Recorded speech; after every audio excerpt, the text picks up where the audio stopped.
Welcome to Polly Talbot's Kitchen. Hi, I'm Polly Talbot. Today I'm going to show you about fresh beets. A lot of people think they don't like beets. That's because they never had fresh ones. What you're going to look for is, these are not so much the same size, but you're going to look for some that are a similar size. Wash them, scrub them. All you have to do, you don't have to peel them. You're going to put on a piece of aluminum foil and you're going to wrap them up just loosely. You don't have to put anything with them, and you're going to put them on a baking sheet, just like this, okay? And then we're going to pop them in a 400-degree oven, and those beets will probably take about an hour. Sometimes if they're different sizes, if you have some that are really huge, sometimes I'll cut them in half. But you're going to be amazed when you see how they come out, how they taste, but how easily they're peeled. So you'll really like that. You're also going to save the beet greens, and we're going to take these off. The stems are very coarse. You're going to take them off and cook them a little bit first. We're going to cut off the stems, saute them a little bit first, add some garlic, olive oil, garlic, salt, and pepper. That's all we're going to need to do that. Just a simple preparation. We'll slice up the leaves, toss those in a little later on. That's kind of how we did the Swiss chard.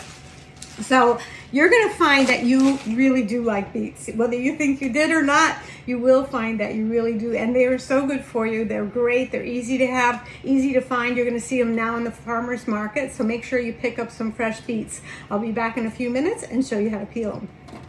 While the beets are cooking, I am going to show you how to do the stems and the greens. These are so high in all these different vitamins. You really need to use the greens as well. You've got vitamin C, you've got A, beta carotene, folate, manganese, all kinds of things in there. You could look it up. There's a lot of different things in it. What I'm going to do, I took a clove of garlic and I smashed it and sliced it up. So I'm going to put that in first. And then I'm going to take out the little skin of the garlic that I missed. And then I'm going to add the stems that I chopped up. And if you watch the Swiss chard, it's just about the same way to do it. I'm going to cook these maybe about 5-7 minutes by themselves first. I'm going to add a little salt and fresh pepper. Always use fresh pepper. It has so much more flavor than the cup kind of comes in the can already ground. Really kicks everything up.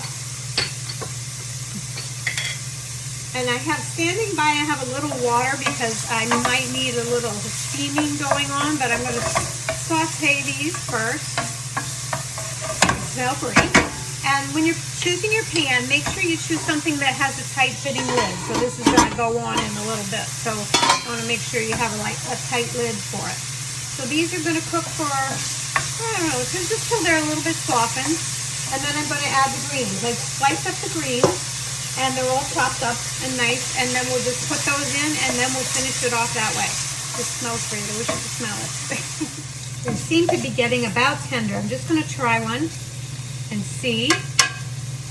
Seems a little bit soft.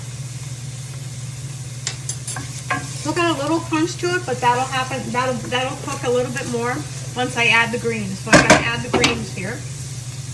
I read a tip also that if you buy them fresh at the farmer's market, you should detach the leaves when you get home and store them separately, because apparently the leaves draw some nutrients out of the beets themselves. So that's a little interesting nugget.